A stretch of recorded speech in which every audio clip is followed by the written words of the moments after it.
Well, you seen the last video, and pretty much you see that I did a running session of this MTH Premier Line O-Scale Metrolink set.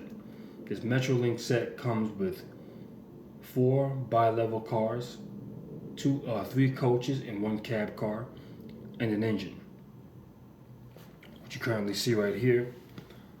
Also, if you looked maybe about a few months ago, you'll see that I had a video of a running session of this F40 PH Locomotive right here from Cato. This one came with a lock sound decoder, and I got this one sometime late last year, 2014. Now, I've had this Metrolink set for a little while. I just haven't gotten around to making a video about it. I thought about doing a review video on it, and I've decided I'm not going to really do too many review videos like I used to. I figured I'm just going to leave that to the professionals. I mean, I'm not going to sit around here talking about, oh, it has all this great detail, it has nice trucks and pilots, and the hoses are nicely done, and all this bullshit. Nah, I'm going to leave that to the professionals who have their channel, which they strictly specialize in talking about detailing and all that other stuff. I'm better off sticking to running the engine and talking about the features of it that I like and some things that I don't like. So that's pretty much how I'm going to stick to when it comes down to this.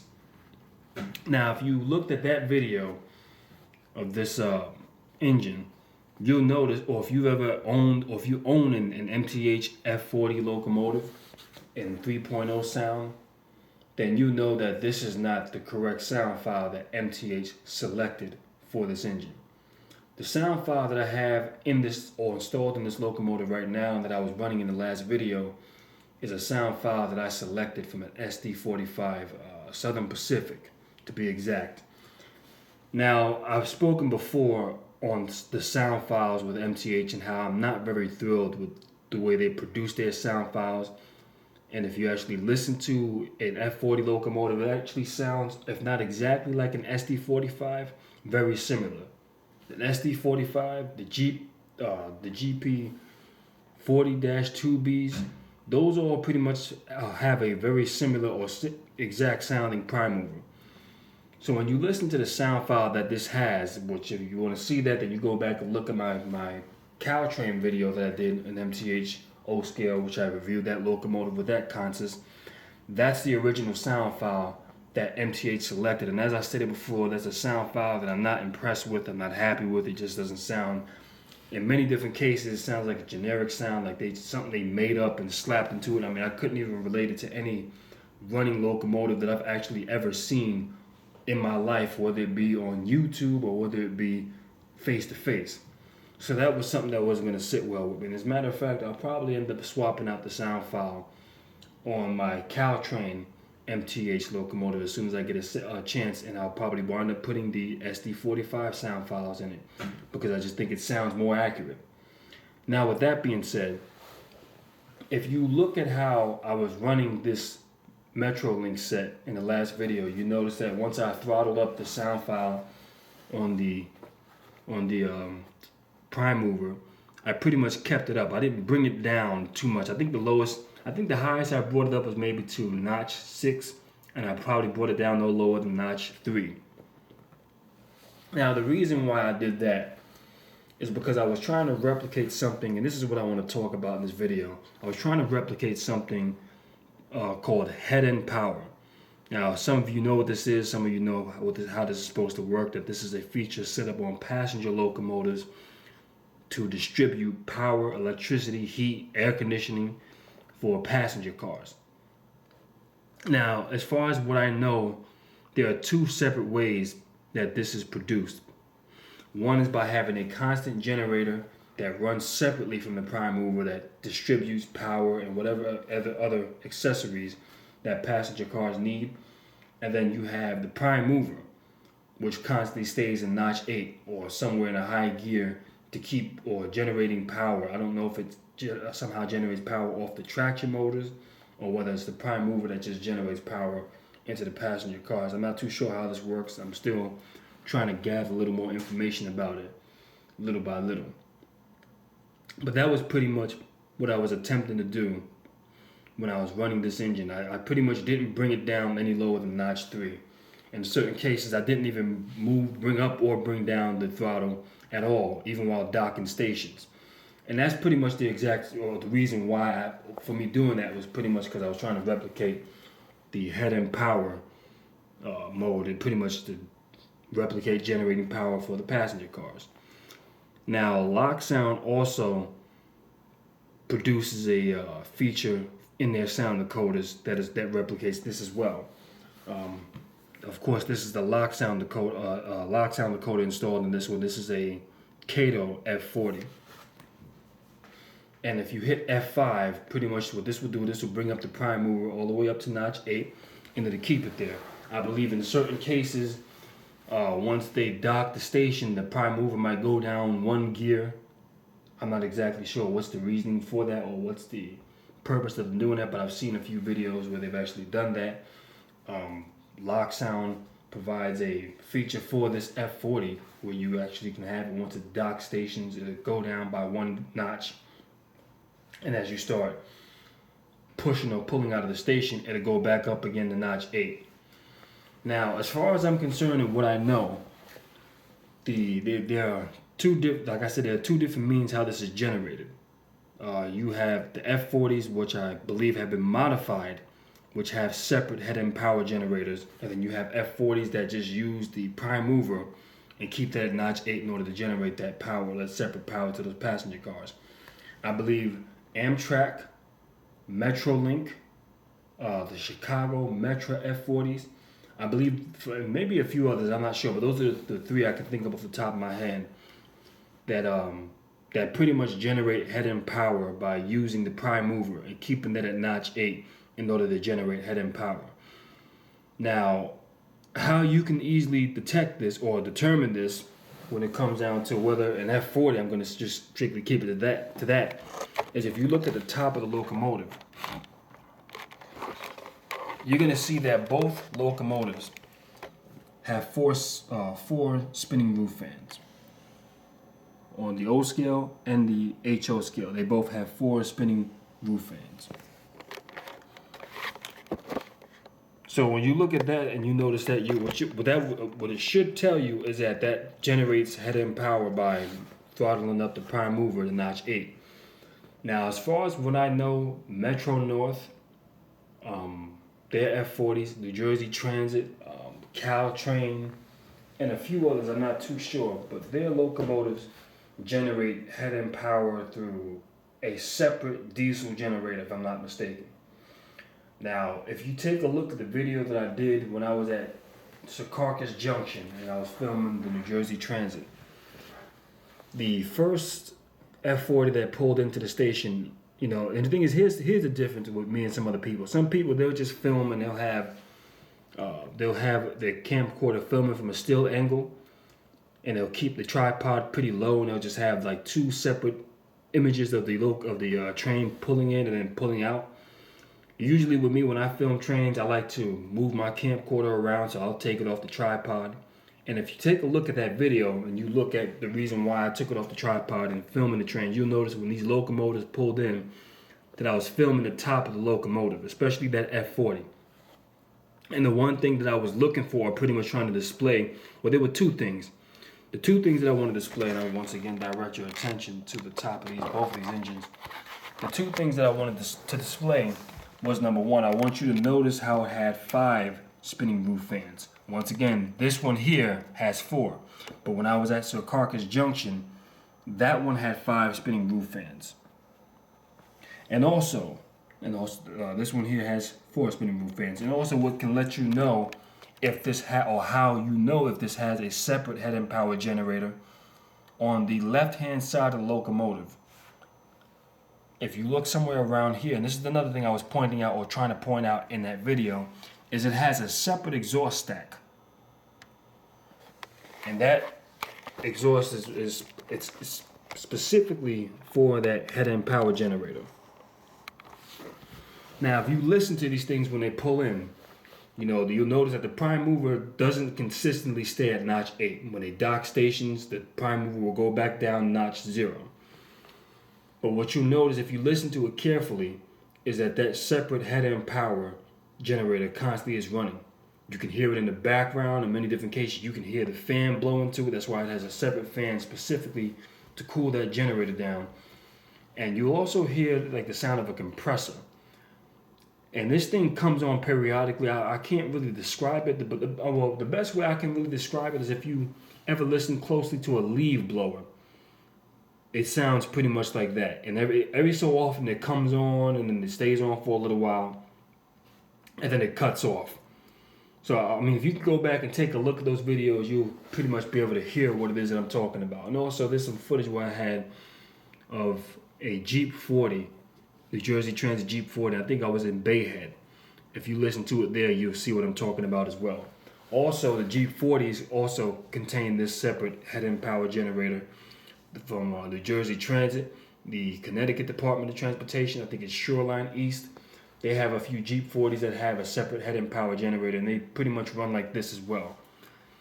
Now, as far as P32s and Metro North P32s and Amtrak P42 Genesis locomotives, I know they somehow generate power. I don't know whether they have a separate head-end power generator or whether it's done through the prime mover. I know Lock Sound has a distinctive, not a distinctive, it has a feature for head-end power where if you hit F5 on your controller, what it'll do is it'll throttle up your engine to generate head-end power for the passenger cars. Now, as a side note, I've been around a couple of P32 or many of them from Metro North, and I've never heard them do this. Even being docked in the station, I've never seen or heard them start revving up the locomotive just to generate power. So I don't necessarily know how that is generated through whether it has a separate generator. I know the one thing I constantly do hear is the sound of a separate fan spinning all the time, even when it's using electrical current.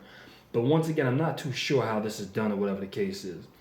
But I'm not going to keep on rambling on too long. What I'm going to do is I'm going to give you an example of what I'm talking about, and I'm going to make I'm going to do a quick replication of this. And I'll first start off with my HO scale Cato F40, and I'll demonstrate the head-end power. And what I'm going to do is show you pretty much as I'm moving the train how the sound file stays consistent at notch 8, and when you dock the locomotive, it pretty much go down a notch lower. So let me go ahead and attempt to do that right now.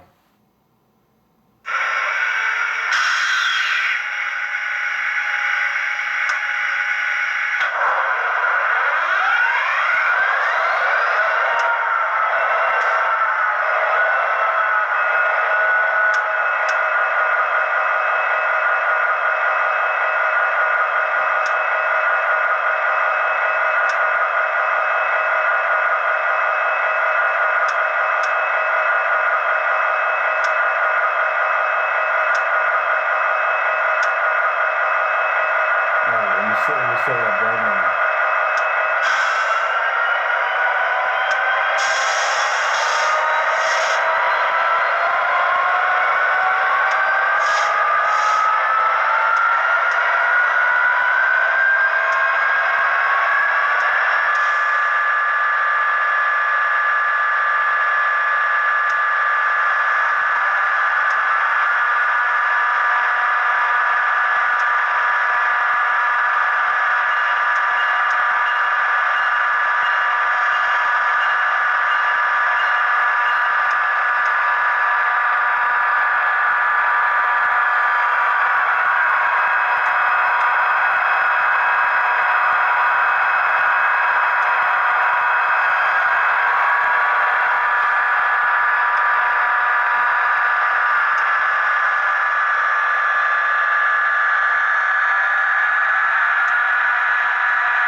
What I want people to pay attention to, you see how every time I stop the engine, how it goes down a notch lower. That's what I want people to pay attention to.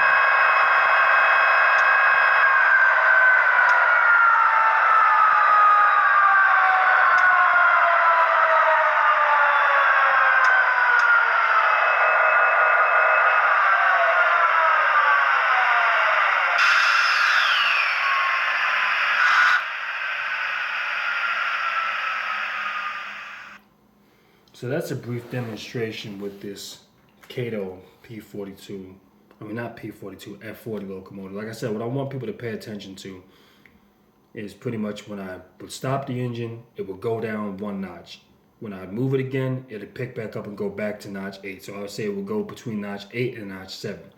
That's supposed to be the head end power feature for this locomotive. And pretty much that's an accurate way to run this if that's how I'm going to run it. If I'm going to run it prototypically accurate, considering the fact that it only has 4 spinning roof fans, that's how I'd run it. Now I would like to get these beacon lights working down the line. I got to see if I can find somebody who knows how to hook all that stuff up. Now I'm going to fire up this MTH Metrolink F40 locomotive, and I'm going to do the same thing, do the replication of docking in the stations, doing this accurately or prototypically accurate to according to how this locomotive is set up and according to the way they made them. They're not modified for separate head and power generator details.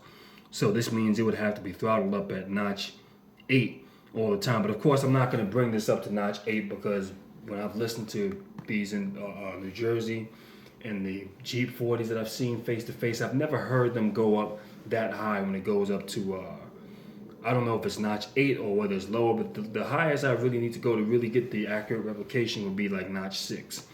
So I want to go ahead and I might go to notch 8 depending on, just to show you exactly what I mean.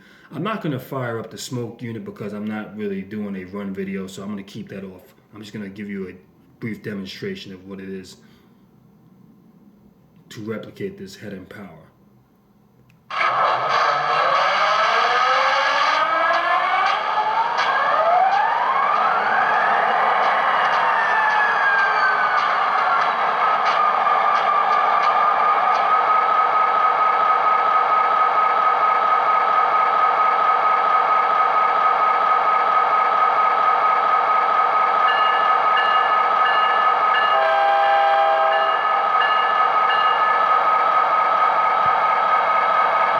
Before. This is the SD45 Southern Pacific sound file that I've installed inside of this F40 locomotive. So let me go ahead and bring the engine up, notch up the engine real quickly.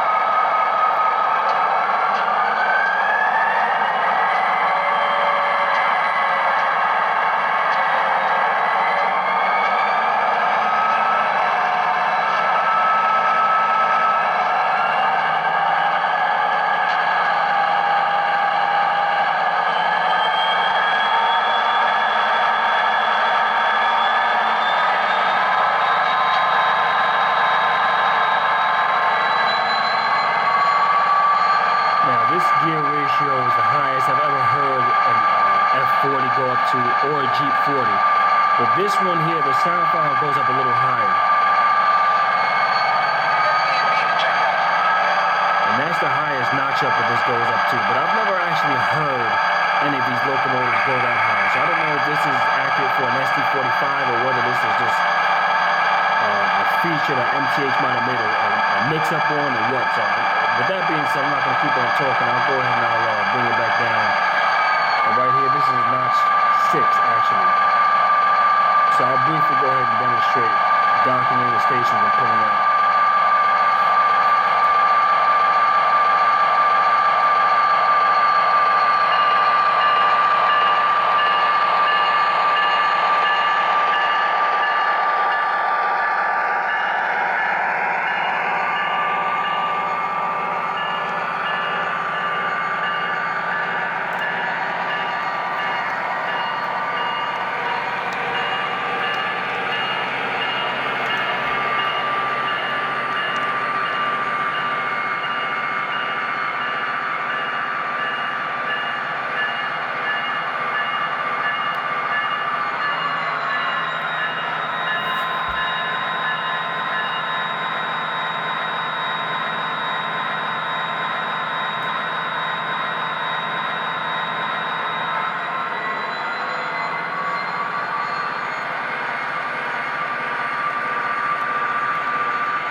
So pretty much that's what it is. When you dock into the station, I don't know if they always run it like this, but pretty much when you dock into the station, you bring it down a notch, and then when you're ready to pull off, then you go back up one gear.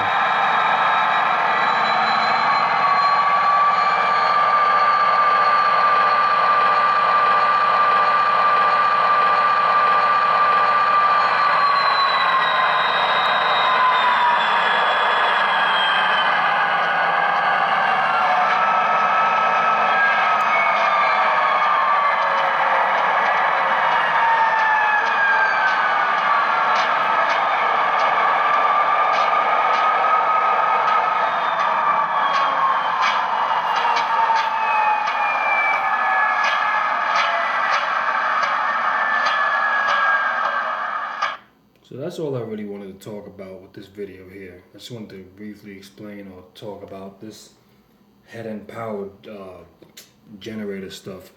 Like I said, I'm not too familiar with it. It's something that I'm still trying to little by little grasp more information on. But I thought it was rather interesting to understand that some of these locomotives have separate head-end power generators that use separate exhaust hatches and separate generator engines itself, and then how some of them just use the prime mover. So I thought that was something that rather captured my interest. Down the line, I'll be making a few more videos. I am slowly starting to increase my roster, so to speak. And as a matter of fact, I'll briefly take the time to show people what it is that I've acquired. So this is just a few of the items that I've acquired. Some of these you've already seen, or many of these you've already seen. I've actually done a video on this. This is a Walthers SD45, and this is a Montana Rail Link. Of course, you can see the number right here. 375 is the road number. This is something that I most recently acquired. Let me see if I get the light on for a second. And this is a SDP45 locomotive by Athearn Genesis. And this I will be doing videos on. I got this a few weeks ago. Let me adjust this light because I got it on automatic. Okay, now it's on. So I will be doing a video on this down the line.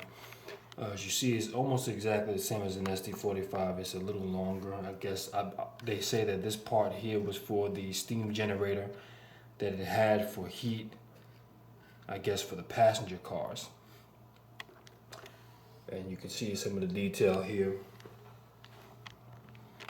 I acquired this not too long ago.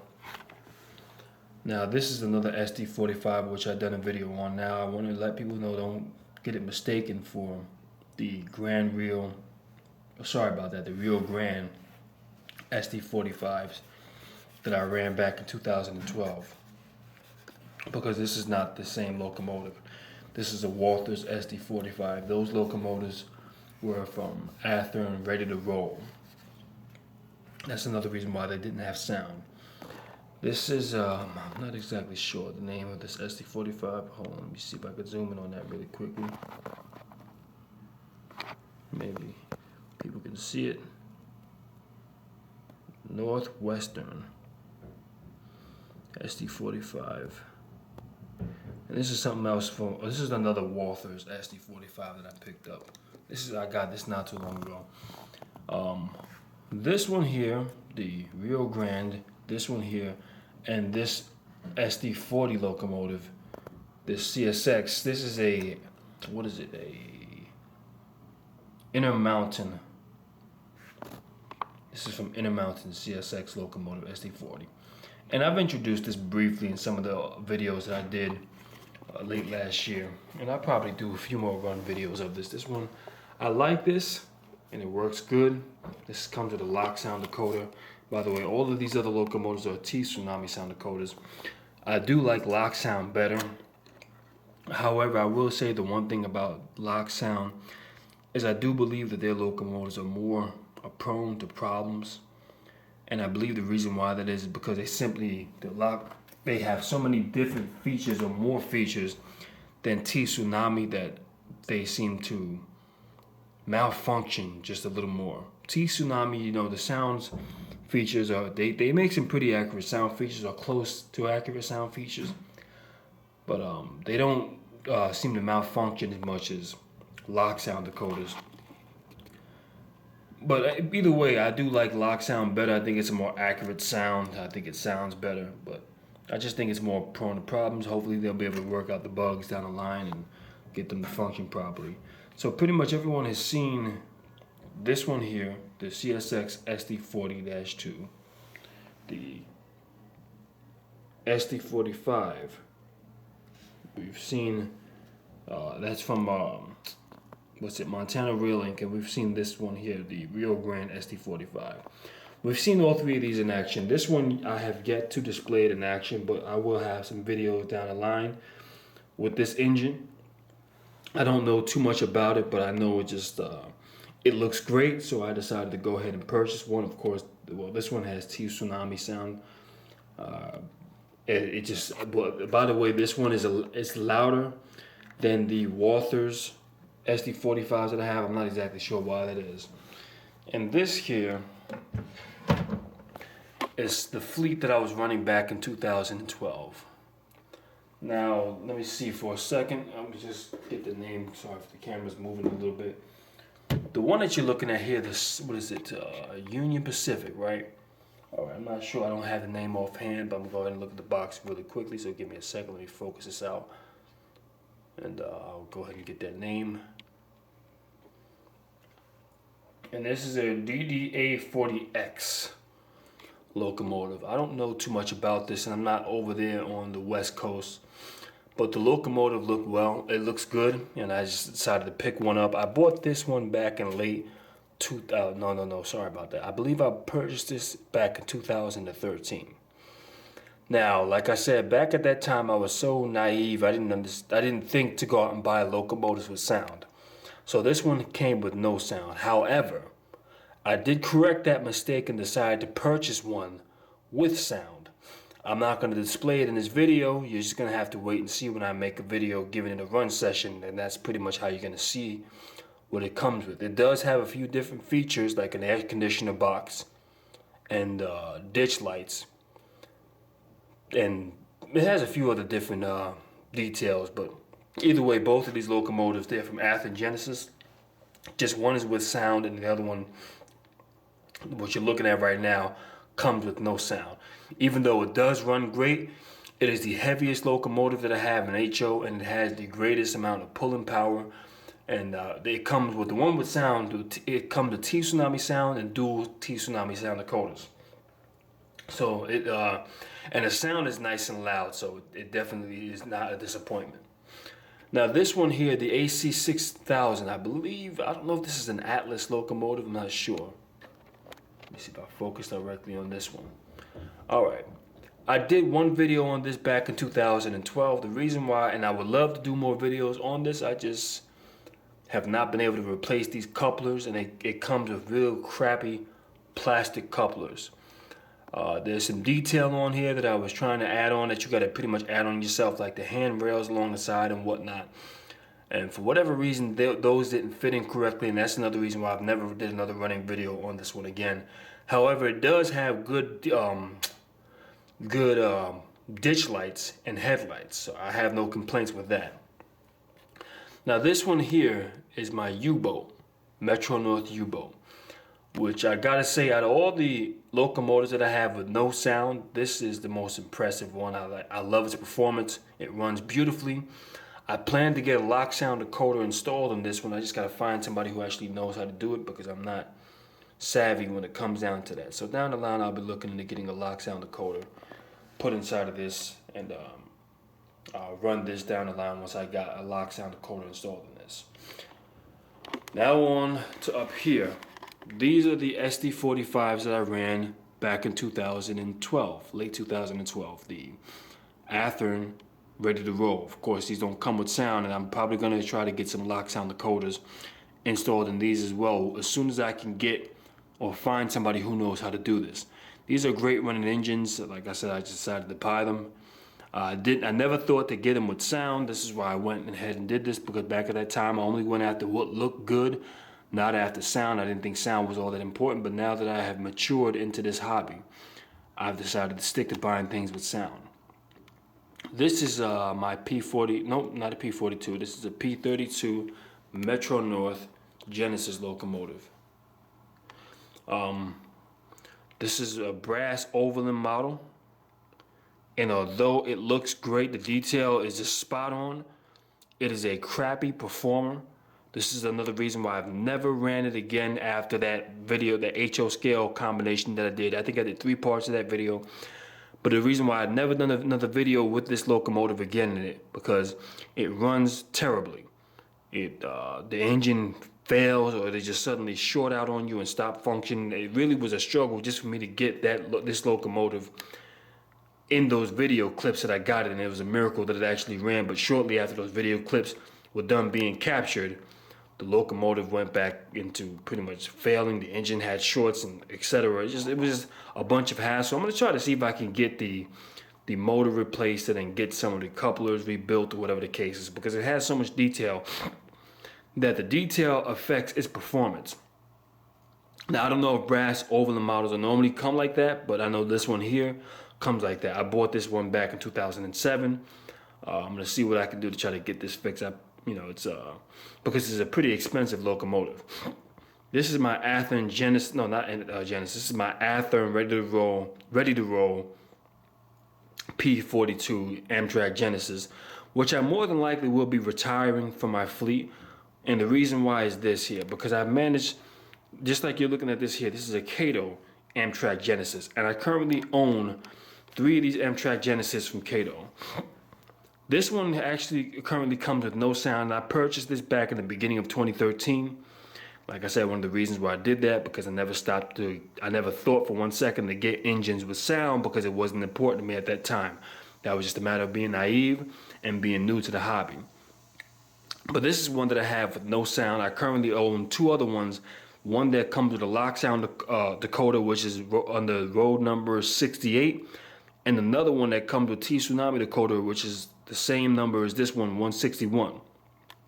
These locomotives perform very well. Currently, the one that I have with lock sound is at the Cato warehouse in Chicago, because like I said, lock sound decoders, for whatever reason, or at least from my experiences, maybe I'm wrong, and you can feel free to correct me, but from what I've experienced, those sound decoders tend to give just a bit more problems than Tsunami decoders. So either way, I got it over at the Cato shop, and they're supposed to be waiting for a decoder to come in. As soon as I get it, I'll make some more videos running it with some passenger cars or whatever the case is. Now I'm going to move on to this little, let's get this open. And of course, you've seen these Lionel FL9s, which they're not really that impressive. I just keep them just as maintenance trains or engines or whatever the case may be. And then we've seen these, what is this? Ace commuter trains. I picked up a few more, or 2 more cab cars. And of course, I got the 2 coaches and the 1 cab car that came with it. Of course, this is the Metrolink set, which you've all seen. The locomotive that comes with Metrolink. I'm gonna probably try to get some lock sound decoders installed on that one. And these are some Amtrak passenger cars, coaches, that I picked up not too long ago from Walthers. And this is my NJ Transit from MTH. This is, what is this, the Alp 46. This is an Alp 44. And then of course I have my, what is this, the Great Northern Hustle Muscle SD45, a Rail Kings detailed locomotive. It's not that detailed. But by the way, I got to take this to get it fixed. For whatever reason, it doesn't run. I'm not sure exactly why that is. It stopped running on me, so I'm going to send it over to MTH and get that looked at. This is my Caltrain F40 PH locomotive. This has the original sound file that MTH installed in it, which I'm not impressed with, which I think is a crappy sound file, and I might change it down the line. But other than that, I have no problems out of this engine. And this is my NJ Transit F40 locomotive. I might call MTH and ask them to send me an air conditioner box so I can put on top of it, because this is what they come with. And I might try to get these beacon lights swapped out for white LEDs, but that's for future projects. Now we're gonna move on up here, which most of the stuff you've already seen. This is my F3 locomotives from MTH. These sound great, they run great. We've all seen them in operation. This is my Montana Rail Link SD45 from MTH, which I didn't do a review video on. I just simply did a running video. And like I said, I'm pretty much going to be doing running videos rather than doing review videos, because I don't really feel the need to do review videos. This is the P42 Genesis 156, which you've seen a video on that one. I didn't really do too much running of it because it runs great. And then I acquired this in what was it, late 2014.